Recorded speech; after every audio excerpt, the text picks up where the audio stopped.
And now comes the best part of being on vacation in Guatemala. We are going to be trying some of the fruits that we picked out at the market. This came to 15 Guatemalan dollars. I don't know what they call them here, which I think works out to be something like $2.25 to give you a perspective on the prices. So we're going to start with the smallest and then we're going to work up to the largest.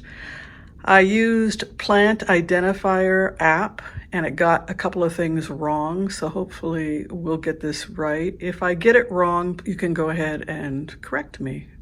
All right, we're going to start with the smallest and we're going to work our way up. And I'll tell you what I think of the taste. And of course, they're all nutrient dense, packed with bioflavonoids, antioxidants, vitamin C, all that good stuff. So definitely part of eating healthy here while I am on vacation, not to mention frugal. Well, hello, my fellow broke aristocrats from here in beautiful Guatemala. I'm going to be trying some of the fruits I picked up at the market today. I hope you like them. I'll tell you if you're going to like them. I will be conducting this experiment with the utmost seriousness and the rigor of a true scientist. I'll let you know how they taste. Okay, here we have hairy lychee. Hairy lychee is,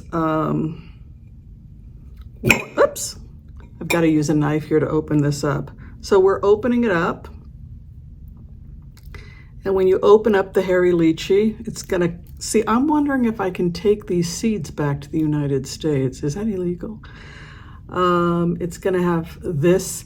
There's going to be a pit in the middle of it, but let's give it a try. Cheers. L'chaim, to your health.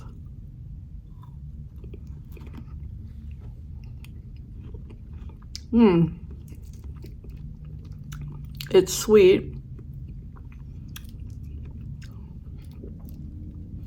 Just taking out the pit and I'll see if customs will let me bring that in. I don't know. We're going to try and see if I can plant this. Just because I like to try and plant things that are different. But you can see that some of the skin of the seed is left over. And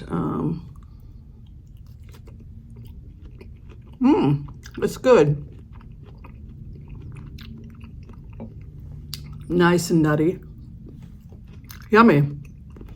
All right. Moving on, we're going from smallest to largest. This is my dinner. I try to have a light dinner. Here's what the back looks like. Here's the front. You got that nice star. This is a star apple. All right, we're going in with the knife again. They loaned it to me from the restaurant downstairs. It was awfully nice of them. Another crazy American wanting to try the local fruit. I guess we're known for this. Because when we come here from other parts of the world, we're blown away by the diversity of the fruits. I'm gonna open it. Wow, this is really interesting.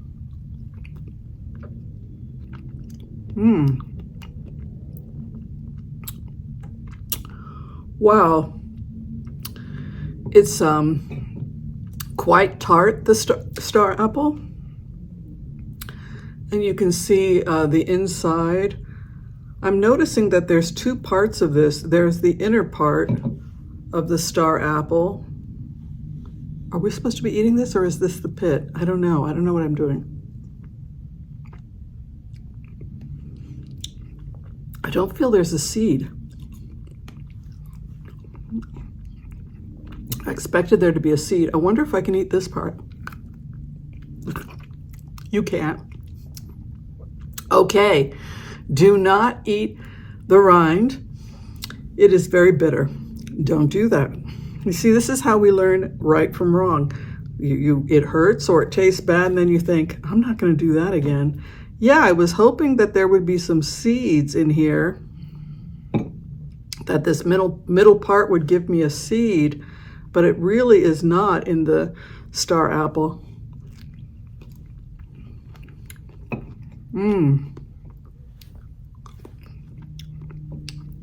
It's tart.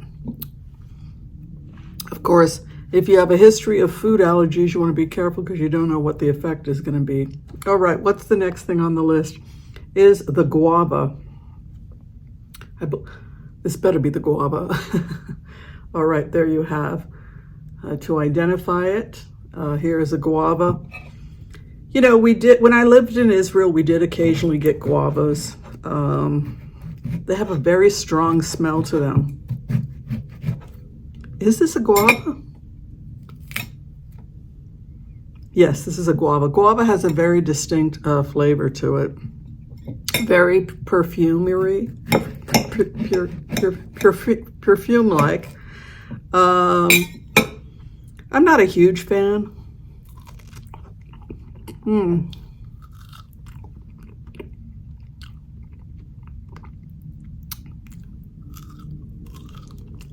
This wasn't quite ripe. It does have some seeds.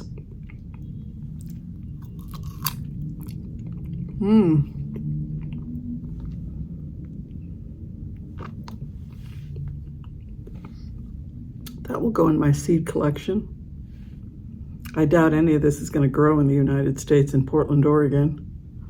And I don't really think it would be considered invasive. But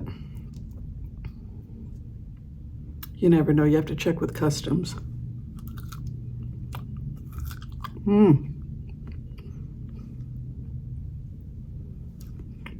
Never enter the country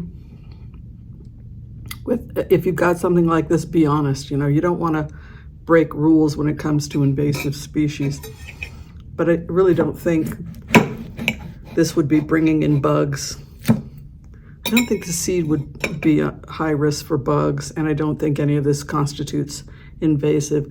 You can see the seeds along this side there.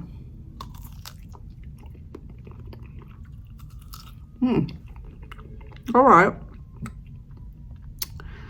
Like I said, it's not my favorite fruit, but it's not bad. I don't like when they get overly ripe and then the whole entire house starts to smell like guavas. All right, the next one is like a mini mango. It looks like a mango. It looks like a mini mango. It's hard. I wonder if this is ripe or not quite ripe yet. But that is a mango. It's not ripe, so we're going to go ahead and put that aside. Most of us know what a mango tastes like.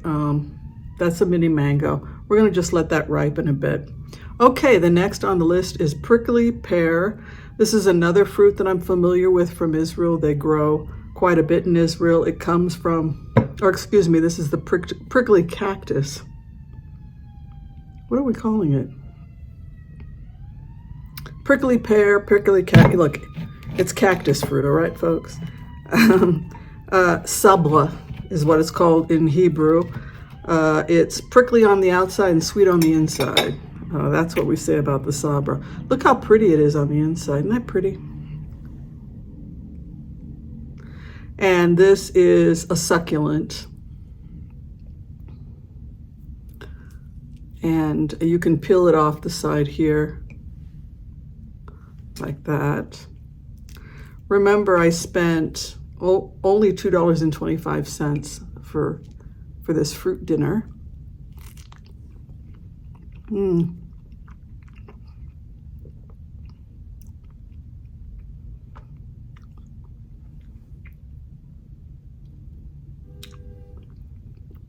I'll save the seeds. There's a number of seeds there.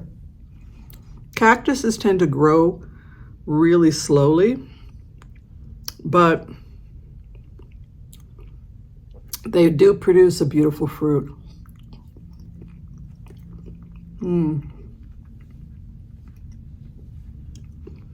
Doesn't taste the same as the sabras back in Israel. A different flavor, definitely a different flavor. Okay, so next on the list, we have a Guatemalan. Is this a Guatemala? No, this is the prickly pear. Okay. Prickly pear. No, we had the prickly pear. This is a common, they're calling this a common pear. I think that's wrong. Let's see what this is. Does anybody know what this is? Oh my gosh. I don't know what I'm eating here. I had trouble identifying it. Oh my God, there's something hard on the inside.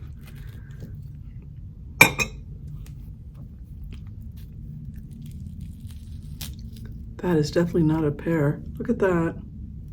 What is this? I don't know what I'm eating.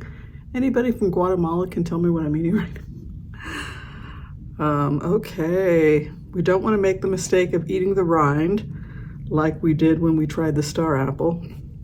That was not fun. I don't think this is ripe.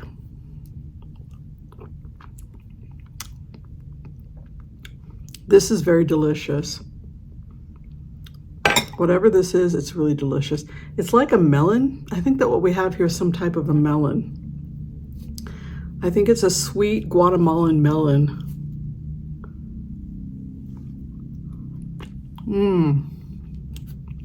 It does have a kind of seed in there somewhere. And you know what it tastes like? It tastes like it sounds strange, but it tastes, because it is a melon, I think, it tastes like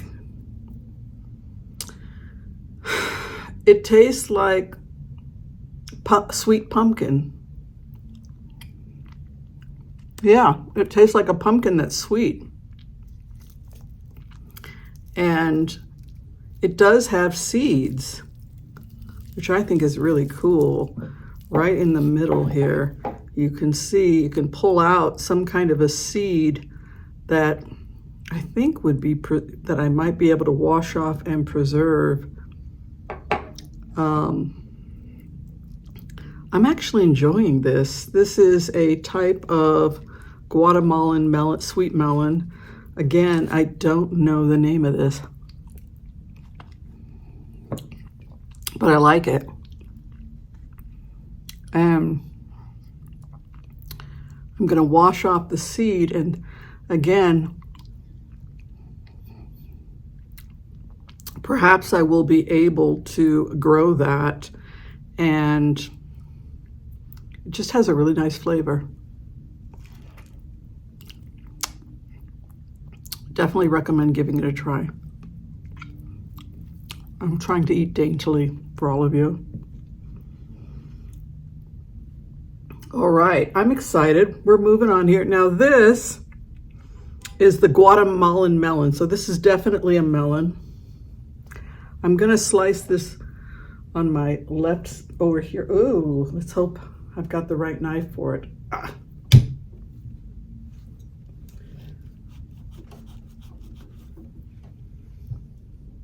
I think I needed a sharper knife for this Guatemalan melon. If you're here, use a sharper knife. I think they took one look at me and decided that they were going to keep the sharp knives away. I don't know. Crazy American eating fruit in her hotel room. What a sad ending. What a sad ending for that crazy American. She died alone somewhere in Guatemala eating fruit, but she was happy. Okay.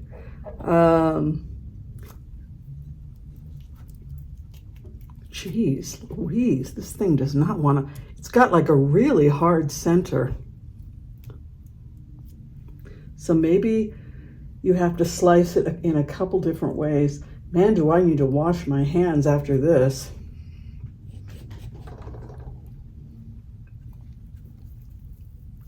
Oh my gosh.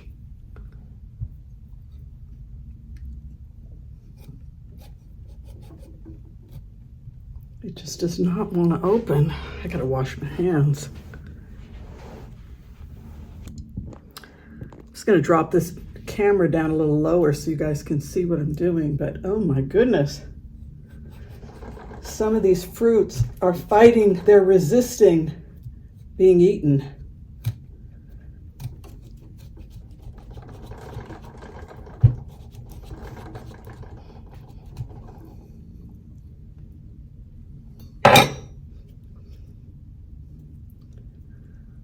You know, I think this is a coconut. Oh, here's the inside of it. Is this a coconut? This could be a soft coconut. And the other thing I ate was a Guatemalan. I think I ate a Guatemalan, and then this is a soft coconut. And I think that may be why I'm having trouble with this one. So these are coconuts that are picked when they're still soft. And this is the skin of an unripe coconut. Yeah, I think, right? Yeah, coconut. All right. So the one that tasted like a melon is a guava melon. Okay, so definitely the last one was my least favorite, which was the hard, unripe coconut. Definitely not my flavor. So for those of you who are keeping track, we had a hairy lychee, a rambutan, a star apple, a guava, a mango, a prickly pear, a guava melon, and now the last thing we're doing is the soursop. Okay, I don't know if this is ripe, but this is the soursop, which I was struggling to open, and you can see that it does have some seeds in it. So unfortunately, not all these fruits were ripe, so I wasn't really able to enjoy them. This is the mini mango. It wasn't ripe. The young coconut is, it's okay. It's not a sweet skin. I'm sure there's milk on the inside. This was a real bummer. The soursop, it was sour, it was hard. It, maybe it tastes better when it's ripe, but big disappointment there. I don't know. Maybe I'm going to leave these out for a couple of days and see if they ripen. This is the seed that I found inside the soursop. Whoops. And I know that soursop is used for a lot of medicinal purposes. It helps with digestion, and it's considered to be therapeutic for people who have gallbladder health challenges, gallstones, etc. We often will prescribe soursop. My all-time favorite of everything that I've tried so far, I think the lychees are very, very good, the hairy lychee. I thought believe it or not, the guava was quite good. But my all-time favorite, I think, is going to be the Guatemalan melon. Yeah, the Guatemalan melon, which has the flavor of a sweet pumpkin. And I think it would be really great in pies and cakes and things like that. I think it would be really delicious. So maybe it's because it's not ripe, but this was my disappointment, was the soursop. And of course, the young coconut was not that great. All right, so that is my review and taste testing of the various different fruits here in Guatemala. Of course, I will try more fruit as I traverse the land. And thanks for watching. Bye-bye.